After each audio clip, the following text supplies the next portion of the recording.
പാലക്കാട് ജില്ലയിലെ CPM-ന്റെ 7 സിറ്റിംഗ് MLA-മാർ തുടരും. ആലത്തൂരിൽ 2 ടേം പൂർത്തിയായ KD പ്രസന്നൻ മാറും. നെന്മാറയിൽ 2 ടേം പൂർത്തിയാക്കിയ K ബാബുവിന് ഇളവ് നൽകി. പാലക്കാട്ടെ സ്ഥാനാർത്ഥി തീരുമാനിച്ചിട്ടില്ല. സച്ചിൻ വള്ളിക്കാടുണ്ട് വിശദാംശങ്ങളുമായി. സച്ചിൻ, ആലത്തൂരിൽ മാത്രം മാറ്റം, മറ്റിടങ്ങളിൽ മാറ്റങ്ങളില്ല. എങ്ങനെയാണ് തീരുമാനങ്ങൾ വരുന്നത്? ആലത്തൂരിലെ മാറ്റത്തിന് പിന്നിൽ എന്താണ്?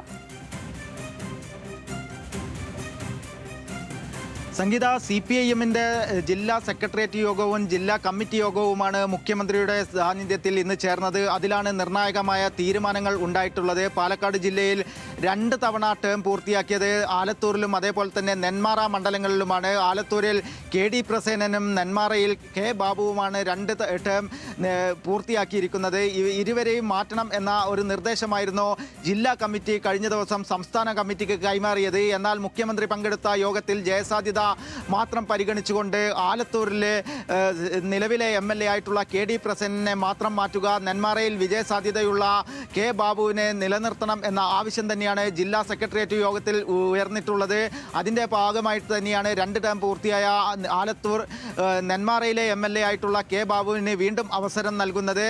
എന്നാൽ വലിയ രീതിയിൽ LDF-ൻ്റെയും അതേപോലെ തന്നെ CPIM-ൻ്റെയും ശക്തി കേന്ദ്രമായ ആലത്തൂരിൽ ഏത് സ്ഥാനാർത്ഥി മത്സരിച്ചാലും വിജയിക്കുമെന്ന ശുഭപ്രതീക്ഷ CPM-നും അതേപോലെ തന്നെ ഇടതുപക്ഷത്തിനുമുണ്ട്. അതിൻ്റെ ഭാഗമായിട്ട് തന്നെയാണ് KD പ്രസന്നനെ